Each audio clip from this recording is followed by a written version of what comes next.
Assalamualaikum sahabat Islam, channel ini hadir di hadapan Anda untuk berbagi info Islami, semoga menginspirasi aktivitas Anda hari ini, dan jangan lupa klik tombol subscribe, dan aktifkan notifikasi tombol lonceng, agar tidak tertinggal berita terbaru dari channel ini.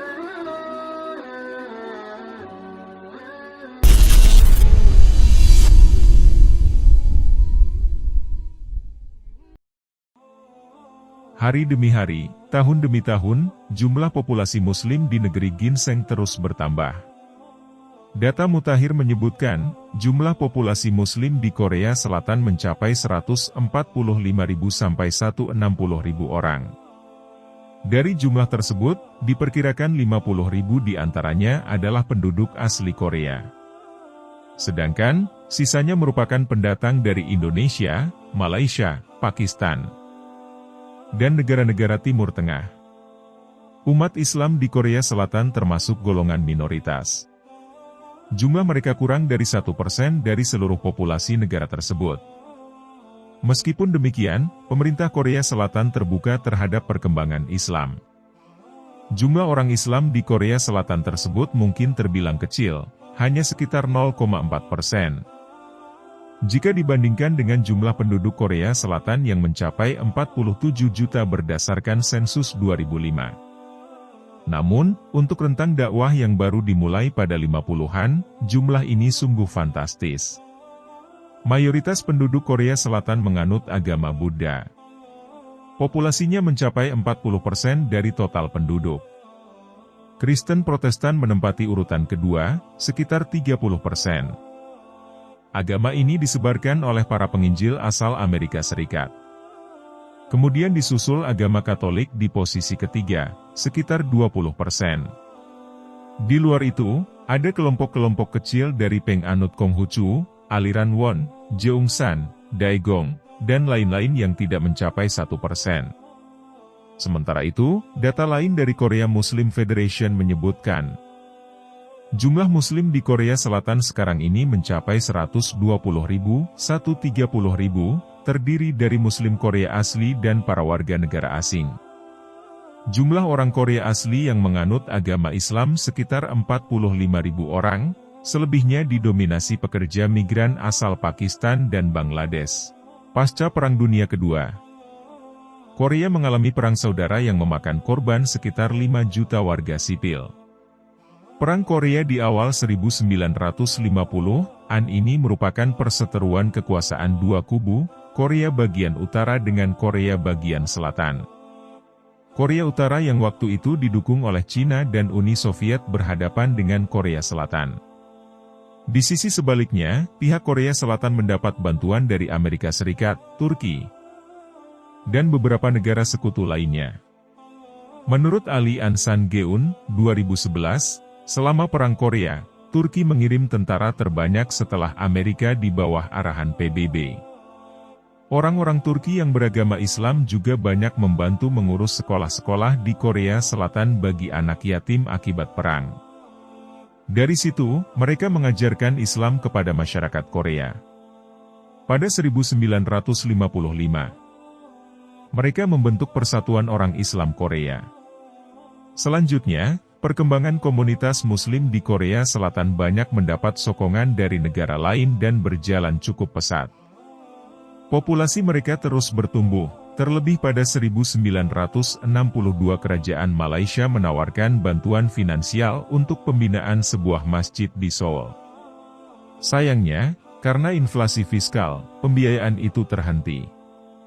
Pada perkembangannya, pada 1970-an, hubungan ekonomi Korea Selatan dengan banyak negara Timur Tengah kembali menggeliat. Orang Korea yang merantau dan bekerja di Arab Saudi banyak yang menjadi pemeluk Islam. Sekembalinya mereka ke negeri asal, Korea Selatan, mereka turut menambah jumlah populasi warga Muslim di negara tersebut. Kemudian, pada 1974 berdirilah Masjid Sentral di Seoul dan Islamic Center, serta diikuti dengan dibukanya tempat-tempat ibadah umat Muslim temporer di beberapa daerah. Negeri ginseng yang mayoritas penduduknya beragama Buddha ini sangat menjaga toleransi dan menghargai perbedaan keyakinan. Namun, kondisi ini sempat terguncang pasca peristiwa 11 September 2001, yakni serangan teroris pada Menara Kembar WTC di New York.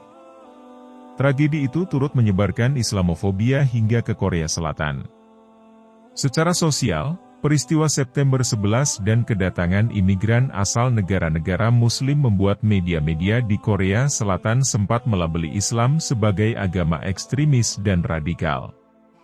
Tidak hanya itu, Jang Min Seo dari Universitas Hankuk dalam Children's Media Between Grooming and Persuasion, Religious Vision in the Case of Korea, menyebutkan bahwa sebenarnya sebelum serangan September 11, sentimen anti-Islam atau anti-Arab telah tersebar luas di Korea karena dinamika aktivitas kalangan agama serta kesalahpahaman atau ketidaktahuan daerah terpencil terhadap ajaran Islam. Jang Min Seo melanjutkan bahwa jumlah artikel di surat kabar Korea yang mengandung kata Islam meningkat 3 kali lipat selama periode 2006 hingga 2009. Dari mulanya hanya berjumlah 85 menjadi 232. Kata Islam di surat kabar menunjukkan bahwa tumbuhnya minat diskursus Islam meningkat secara dramatis.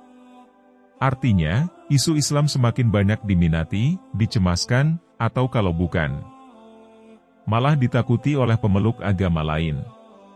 Agar keadaan kembali kondusif, pemerintah Korea Selatan, lewat proses yang juga berat, ingin menunjukkan komitmennya dalam toleransi umat beragama. Pada 2011, umat Islam di negeri ginseng untuk pertama kalinya memiliki sekolah Islam yang diresmikan pada Maret dengan izin yang diberikan oleh pemerintah, Minardi, 2011. Selanjutnya, upaya itu diikuti dengan dibukanya Pusat Pengaduan Masalah Hak Asasi Manusia, HAM, yang diperuntukkan bagi masyarakat Muslim di Korea. Lembaga HAM Muslim ini juga yang pertama berdiri di Korea Selatan. Lika-liku perkembangan Islam di Korea Selatan, seperti yang telah dipaparkan di atas tidak bisa dilepaskan dari sikap toleransi masyarakat dan kebijakan anti-diskriminasi pemerintah setempat. Sekarang, populasi umat Muslim di Korea Selatan menyentuh angka 35.000 jiwa. Kini, hubungan harmonis antar umat beragama sudah jamak ditemui di Korea Selatan. Sikap toleransi yang ditunjukkan pemerintah dan masyarakat Korea Selatan terhadap umat beragama, khususnya Islam menjadi jalan terang untuk memperkuat jalinan kerja sama dengan negara berpenduduk mayoritas Muslim lainnya, termasuk Indonesia. Berikut ini sejarah perkembangan Islam di Korea Selatan, mulai dari jumlah populasi Muslim hingga keadaan terkini di sana. Persinggungan Islam dan Korea sebenarnya telah dimulai sejak abad ke-9 Masehi. Sejarah mencatat bahwa perkembangan Islam di Korea menempuh perjalanan panjang berliku-liku. Ali An-san-geun dalam buku Islam Damai di Negeri Asia Timur Jauh, 2011, menyatakan bahwa Islam masuk ke Korea pada awal abad ke-9, bersamaan dengan kedatangan para pelayar dan pedagang Arab Persia. Kedatangan rombongan tersebut membawa serta ahli geografi Islam, kemudian mereka bermukim di wilayah itu dan membentuk perkampungan Islam. Tidak berhenti hanya dengan bermukim, menurut Geun, penyebar Islam pada masa itu juga menikahi perempuan lokal. Dengan demikian, Islam pun perlahan-lahan bercampur baur dengan masyarakat setempat. Pada perkembangan selanjutnya, Jae-yoon Kwon, 2014, dari Torch Trinity Center for Islamic Studies menyampaikan pada awal abad ke-11, misi dagang Arab tiba di Korea.